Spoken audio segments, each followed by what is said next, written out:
నిష్ఠ ట్రైనింగ్‌లో భాగంగా మాడ్యూల్ 11కి మోడల్ పోర్ట్‌ఫోలియో తయారు చేయడం జరిగింది. ఇప్పటివరకు 10 మాడ్యూల్స్ పోర్ట్‌ఫోలియోలని అందించడం జరిగింది. అందరూ వీక్షించారు. అందరికి థాంక్స్. ఇంకా ఫర్దర్ పోర్ట్‌ఫోలియోలు కూడా పెట్టడం జరుగుతుంది. మరి 11థ్ మాడ్యూల్‌లో మోడల్ పోర్ట్‌ఫోలియోలో మనం ఇక్కడ భాష గురించి ఏదైనా మీ భాష పాఠ్యపుస్తకం నుండి ఒక పాఠ్యాంశాన్ని ఎంచుకొని, దానికి కింది తెలిపిన విధంగా 2 కృత్యాలు తయారు చేయండని ఇవ్వటం జరిగింది. ఇందులో మొట్టమొదటంగా మనకు ఇంగ్లీష్ విషయంలో అయితే pre reading activity, while reading activity, post reading activity, vocabulary, grammar, writing activity. ఇది మనం ఇంగ్లీష్‌లో చూసుకున్నట్లయితే ఈ విధంగా ఉంటుంది. అదే మనం తెలుగులో చెప్పినప్పుడు పాఠం చదవక ముందు కృత్యం. పాఠం చదువుతున్న సమయంలో కృత్యం. పాఠం చెప్పిన తర్వాత కృత్యం.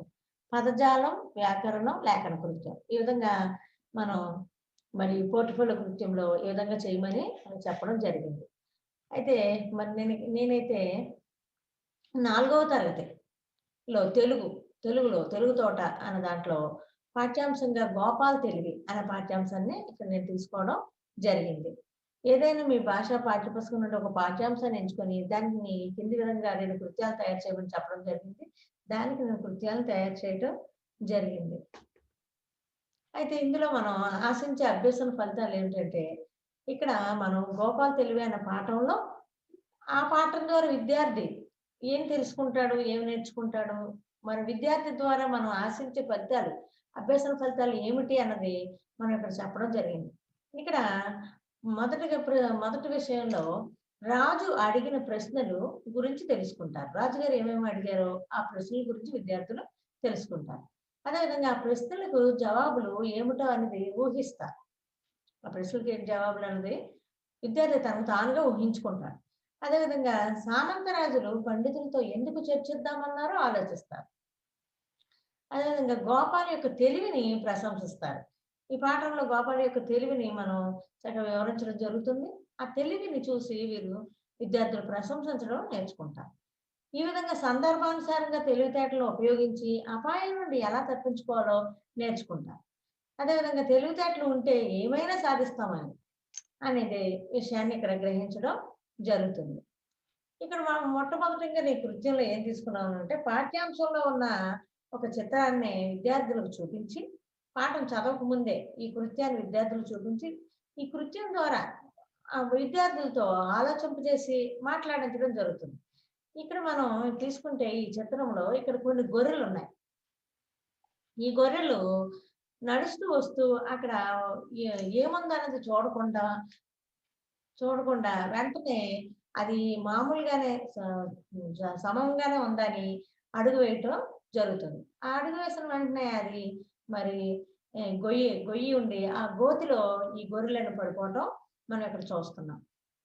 ఈ టైంలో ఒక గొర్రె మాత్రం పైనే ఉండి ఈ గొర్రెలన్నిటిని రక్షించడం కోసం ఒక కర్ర లాంటిది తీసుకొచ్చి వాటన్నిటిని మరి ఆ కర్ర సహాయంతో పైకి తీసుకురావటం ఇక్కడ మనం ఈ కృత్యంలో గమనిస్తాం.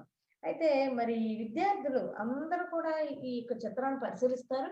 అయితే ఏ విద్యార్థికి ఎటువంటి ఆలోచన మరి వాడికి ఎటువంటి ఊహ వచ్చిందో, మరి ఎలా ఆలోచిస్తున్నాడో ఒక్కొక్క విద్యార్థి ఒక్కొక్క రకంగా ఆలోచించొచ్చు. అయితే ప్రతి విద్యార్థి ఆలోచించిన విధానంలో కొంత నిజం మరి కరెక్ట్ అనేది ఉండొచ్చు. అటువంటప్పుడు ఆ విద్యార్థిని మనం ప్రశంసించాలి. ఒకవేళ ఆలోచన విధానంలో ఏదైనా ఒక తేడా ఉంటే మనం దాన్ని సవరించి దాన్ని మనం చక్కగా వ్యక్తపరిస్తే చాలా బావుంటుంది. దాని ద్వారా విద్యార్థిని ఆలోచింపజేయడం జరుగుతుంది. అదేవిధంగా విద్యార్థితో మాట్లాడించడం జరుగుతుంది. ఇంకో విషయం అయితే పై చిత్రాన్ని చూపించి విద్యార్థుల భావ వ్యక్తీకరణను గమనిస్తాం. అంతేకాకుండా క్రింది ప్రశ్నలు విద్యార్థులను అడిగి వారిచ్చిన జవాబులను పరిశీలిస్తాం. చిత్రంలో ఏమేమి కనిపిస్తున్నాయి? పై చిత్రాల ఆధారంగా కథను చెప్పండి. ఆ విధంగా విద్యార్థుల చేత కథను చెప్పించడం, మరి చిత్రంలో ఏమేమి ఉన్నాయో విద్యార్థుల చేత గమనింపు చేయడం జరుగుతుంది. ఇంకోటి నేను రెండవ కృత్యంగా ఏం తీసుకున్నామంటే, పాఠం చదువుతున్న సమయంలో కృత్యం ఇది. ఇది గోపాల్ తెలివి. ఈ గోపాల్ తెలివి పాఠంలో ముఖ్యంగా మొట్టమొదట మనం ఏ భాషా అంశాల మీద మనం మరి చెప్పినప్పటికీ మొట్టమొదట ఉపాధ్యాయుని మాదిరి పఠనం ఉంటుంది. టీచర్ పాఠంలోని పేరాలను హావభావాలు వ్యక్తం చేస్తూ చదువుట, విద్యార్థులు వినుట. ఇక్కడ మరి టీచర్ చాలా మోడల్ రీడింగ్ ఇవ్వాలి. ఈ మోడల్ రీడింగ్ ఇచ్చేటప్పుడు కామాలు ఎక్కడ పెట్టాలి, ఫుల్ స్టాప్లు ఎక్కడ ఆగాలి, ఎక్కడైనా ఆశ్చర్యార్థకాలు ఉన్నప్పుడు, ఇటువంటివన్నీ ఉన్నప్పుడు మరి హాస్యం ఉన్నప్పుడు హావభావాలతో, కోపం ఉంటే కోపంతో, కోపం ఉన్న భావాన్ని వ్యక్తం చేయటం. ఈ విధంగా భావాలను వ్యక్తం చేస్తూ మరి డైలాగ్స్ ఉన్నప్పుడు డైలాగ్ డెలివరీ లాగా చెప్పటం. ఇటువంటివన్నీ చేసినప్పుడు ఉపాధ్యాయుడు ఆ విధంగా చదువుతున్నప్పుడు విద్యార్థి గమనించి దాన్ని మరి తను చదివేటప్పుడు వాటిని అన్వయించుకుంటాడు. ఇక్కడ టీచర్ చదువుతూ విద్యార్థులతో చదివించుతారు. ఇక్కడ మనం చదువుతూ ఏం చేయాలంటే విద్యార్థులతో చదివించాలి. అదేవిధంగా వ్యక్తిగత సామూహిక పఠనం విద్యార్థులు చేయించి ఉచ్చారణ దోషాలు సర్ది. ముఖ్యంగా భాషా పఠనంలో మనము విద్యార్థులు మరి చాలా ఉచ్చారణ దోషాలు ఉంటాయి. వీటన్నిటిని కూడా మనం సరిచేయాలి. సరిచేయాలి. వారు చదివేటప్పుడు ఎక్కడెక్కడ మరి ఒత్తు పలుకుతున్నారా లేదా? ఎక్కడ మరి మన ఆకారాలు కరెక్ట్‌గా పలుకుతున్నారా లేదా? అవన్నీ కూడా మనం కరెక్ట్‌గా మరి ఫుల్ స్టాపులు, మరి కామా ఉన్నప్పుడు ఆపుతున్నాడా లేదా? ఇలాంటి విరామ చిహ్నాలు పాటిస్తూ చక్కగా చదవగలుగుతున్నారా లేదా విద్యార్థులు అన్న విషయాన్ని మనం ఇక్కడ గ్రహించి వారికి మంచి తోడ్పాటుని అందించాలి. ఇక మనం కృత్యం 3లో ఏం తీసుకున్నామంటే పదజాలం. ఈ పదజాలంలో మనం ఇక్కడ మరి మన పాఠ్యపుస్తకంలో ఇచ్చిన అంశాలను ఇక్కడ తీసుకోవడం జరిగింది.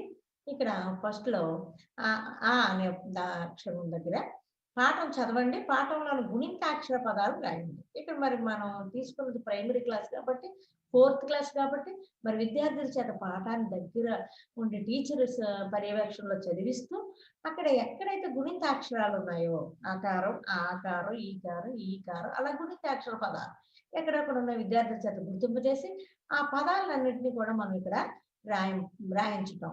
మరి మన పర్యవేక్షణలో రాయించితే ఇంకా విద్యార్థి బాగా అర్థం చేసుకుంటాడు. అదేవిధంగా పాఠం చదవండి. పాఠంలో సంయుక్తాక్షరాలు. ఇక్కడ మనం సంయుక్తాక్షరం అంటే ఏమిటో విద్యార్థి కొద్దిగా వివరించడం జరుగుతుంది. ఇక్కడ సంయుక్తాక్షర విషయంలో ఏమిటంటే ఏ అక్షరం ఉంటే అదే అక్షరాన్ని ఒత్తు కాకుండా వేరే అక్షరం యొక్క ఒత్తు ఉంటే దాన్ని మనం సంయుక్తాక్షరం అంటామని తెలియచేయాలి. ఇందులో మనం సంయుక్తాక్షరాలు చెప్పినప్పుడు కొన్ని ఉదాహరణలు కూడా మనం ముందుగా రాసి చూపించాలి. రాసి చూపించినప్పుడు సంయుక్తాక్షరం ఈ విధంగా ఉంటుందని విద్యార్థి తెలుసుకొని ఖచ్చితంగా అటువంటి పదాలని పాఠంలో ఉన్న ఎక్కడెక్కడ ఉన్నాయో వాటిని ముందుగా గుర్తించుకొని మరి అండర్లైన్ చేసుకొని అవన్నీ కూడా ఇక్కడ మరి రాయటం జరుగుతుంది. అదేవిధంగా పాఠం చదవండి. పాఠంలో సంయుక్తాక్షర పదాలను గుర్తించి రాయండి. ఇక్కడ ఈ విధంగా విద్యార్థి చేత చెప్పడం జరుగుతుంది. మరి ద్విత్వాక్షర పదాలను కూడా రాయించడం జరుగుతుంది. ఇక్కడ ద్విత్వాక్షరాల్లో పదాల్లో మరి ఏంటంటే అక్షరం ఏ అక్షరం ఉంటే అదే అక్షరం యొక్క ఒత్తుంటే దాన్ని మనం ద్విత్వాక్షర పదాలు అంటాం. ఈ ద్విత్వాక్షర పదాలను కూడా విద్యార్థుల చేత మనం రాయించాలి. అదేవిధంగా విద్యార్థి చేత గుర్తింపు చేయాలి. నెక్స్ట్ ఇక్కడ మనం కృత్యం 4లో ఏకవచనం బహువచనం తీసుకున్నాం. ఏకవచనం బహువచనం ఎందుకంటే మరి విద్యార్థులకి మరి ప్రాథమిక తరగతుల్లోనే మరి భాషా అంశాలని మరి వ్యాకరణాన్ని విద్యార్థులకి మరి చేయించాలి కాబట్టి ఇక్కడ మనం ఏకవచనం బహువచనం తీసుకున్నాం. ఈ ఏకవచనం బహువచనంలో ఇక్కడ రాజు అని ఇచ్చినప్పుడు వాళ్ళు రాజులు అని రాయటం, ప్రశ్న అంటే ప్రశ్నలు, దారం అంటే ఇక్కడ దారములు అని పెట్టేస్తారు పిల్లలు, దాన్ని మనం దారాలు అని రాసేలాగా మనం వివరించాలి. అదేవిధంగా గొర్రెలు, ఇక్కడ పండితులని మనం బహువచనంలో ఇచ్చినప్పుడు ఇక్కడ పండితుడు అని రాయాలి. అలాగే బండ్లు అని ఇచ్చినప్పుడు బండి, ముఖాలు ఇచ్చారు కాబట్టి ఇక్కడ ముఖం అని రాయాలని విద్యార్థులు చక్కగా ఏకవచనం బహువచనం ఒక వస్తువు అయితే ఏకం, ఒక వచనం ఒక వస్తువు కాకుండా లేకపోతే ఒక మనిషి అయినా ఏదైనా ఒకటి కాకుండా ఎక్కువగా ఉంటే వాటిని బహు అని చెప్తామని, ఆ విధంగా బహువచనం ఏకవచనం అనేవి ఉంటాయని విద్యార్థులకి తెలియచేయాలి. ఈ విధంగా విద్యార్థులకి మనం చక్కగా వివరించినట్లయితే విద్యార్థులు భాషాంశాల పట్ల మంచి మరి జాగ్రత్త కలిగి ఉండి మరి ఉచ్చారణ దోషాలు లేకుండా చక్కగా వ్యాకరణ అంశాలను కూడా తెలుసుకుంటూ ప్రాథమిక తరగతి నుంచే చక్కటి మరి మరి మంచి ఉత్తీర్ణులు అవుతారు. మరి భాషాంశాల మీద మరి పట్టు మంచిగా ఉంటే ఫ్యూచర్‌లో ఒక సాహిత్యాలు రాయటానికి కూడా విద్యార్థులకి మంచి అవకాశం కల్పించిన వాళ్ళం అవుతాం. చక్కటి పాఠ్య బోధన మనకి చక్కగా ఉంటే విద్యార్థి మంచిగా భాషాంశాలన్నీ తెలుసుకొని ఫ్యూచర్‌లో మంచిగా మంచి సాహితీవేత్త కూడా అవ్వచ్చు. ఈ విధంగా అందరూ కూడా మరి మాడ్యూల్ 11ని మరి వీక్షించి మరి సబ్స్క్రైబ్ చేయాలని కోరుతున్నాను. ఇంకా మీ ఫ్రెండ్స్ ఎవరికైనా షేర్ చేయండి. మరి బెల్ ఐకాన్ ఉంటుంది. బెల్ ఐకాన్ ప్రెస్ చేస్తే ఫర్దర్ నా నోటిఫికేషన్స్ మీకు రావటానికి అవకాశం ఉంటుంది. మరి మరి మిగిలిన వీడియోలు నేను 1 నుంచి 10 వీడియోలు కూడా చేశాను. మరి ఆ 10 వీడియోలను కూడా మీరు వీక్షించి మరి మీ సలహాలు, సూచనలు ఇచ్చినట్లయితే ఇంకా మంచిది. ఇంకా నేను మరి ముందుకు సాగడానికి మీరు ప్రోత్సహించిన వారవుతారని మీ అందరికీ నా యొక్క కృతజ్ఞతలు తెలియజేస్తున్నాను.